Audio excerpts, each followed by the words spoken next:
Hey guys, Brandy coming to you today from the middle of Ohio. Going to demonstrate for you today my cooking style. I'm going to make a dish. I've had several of my friends inquire about how I cook, what I cook, because I tend to cook with an Indian flair. It's what I like to call Indo-American.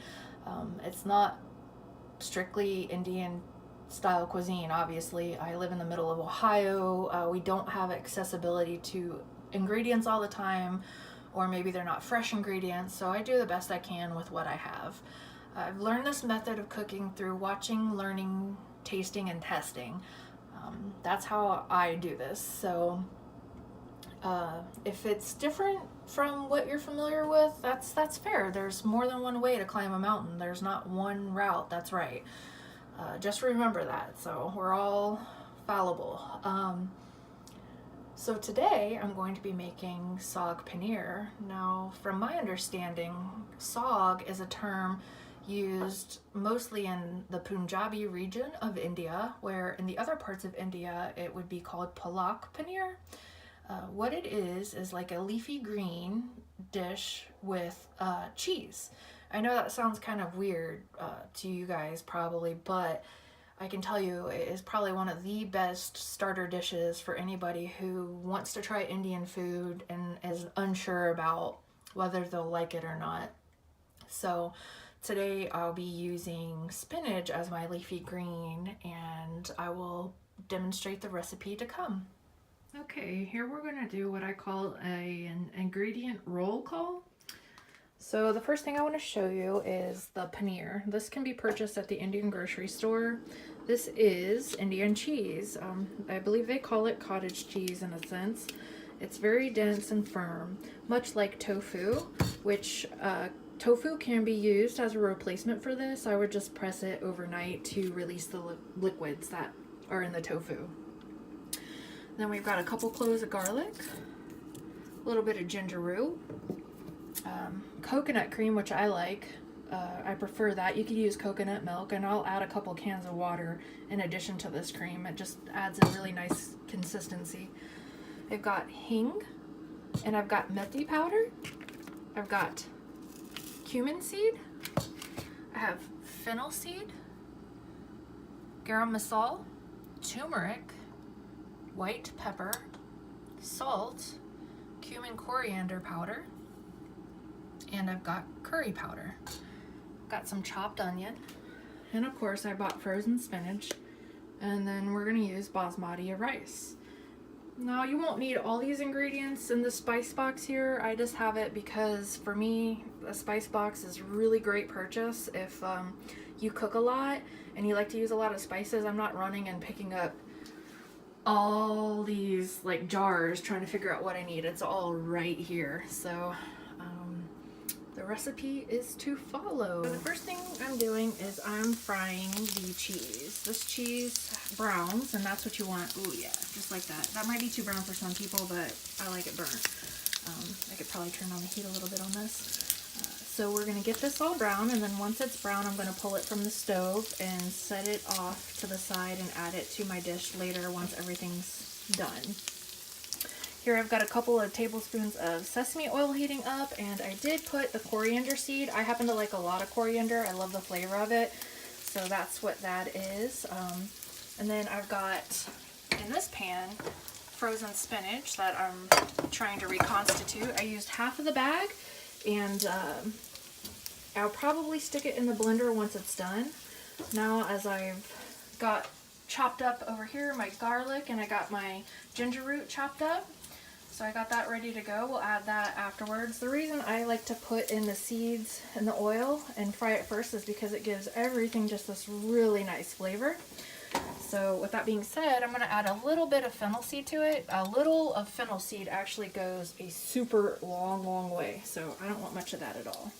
So I'm going to let that stuff get frying, and then I'll keep adding my ingredients of my spices. I'll do a tiny little bit of Hing, because that a little goes a long way on Hing. Maybe even a little more than that. I can't be too stingy. I'm making a bunch. Methi powder. This one also is super potent. Like, I recommend smelling it first, and then you decide how much you want to add. I'll do a little bit more than that too. Okay, now the cumin coriander powder. Can't ever have enough cumin in my world. Let's see, we got a bunch of that going. I will add turmeric just right now. And then I'll add a little bit of, I think Garam Masala. Alright, we'll get this guy rocking. I'll add salt and pepper later, because I'll know better how that tastes. And you can see how this is kind of frying up nicely now. I'm going to go ahead and introduce my onion and garlic and ginger. And then I'm just going to let this all fry up together. Okay, so my onions, ginger, and garlic cooked up nicely. I went ahead and added a can of coconut cream, and then I put in about maybe 4 cups of water. And I'm going to let that cook up, and I'm going to go ahead and add my Magic Maggi. Now, this stuff does make it a little hot, so if you don't like hot, then you know, you're going to want to do less. You don't actually need Magic Maggi at all. This is just a brandy thing. You can see I've pulled my paneer. It looks nice and brown. I got my spinach cooked out, and I'm probably going to stick that in the blender for a few minutes just to get it chopping. And I'm going to let this heat up and come to a boil. Not really a boil. I'm going to let it heat up though, so the cream does dissolve. The chunks of cream does dissolve into it. And I'll do a little taste test here and there just to see how much salt I need to add, because I will be making rice. I know I'll be putting salt at the end, so I like to leave that part for kind of last. Okay, I've got this heating up quite nicely. I went ahead and pulled the spinach, but I kept the pan so I could boil the rice in it. I blended it up. You can see it's fine, but not too fine. And I'm gonna go ahead and add this. You can see I'll scrape this out here as soon as I have a free hand. Just gonna mix this up with your dish. I'm gonna go ahead and let this heat up. I have been tasting it, and I did add about a couple teaspoons of salt, and the last thing I wanted to add was pepper. I love pepper, so. But you can keep tasting it here and there just to see how it looks. So after this heats up, I'm gonna go ahead and throw in my paneer. The last step in this particular sabji type recipe is I'm gonna add the paneer to the spinach mixture. And we're gonna let that cook up. The only step I probably won't show you is the making of the rice, because I just follow the actual recipe bag on there for that. I like to use basmati. It's more tasty and has a lot more flavor, so that's why I use basmati. I rinse my rice. I use 1 cup rice to 1 3/4 cups of water.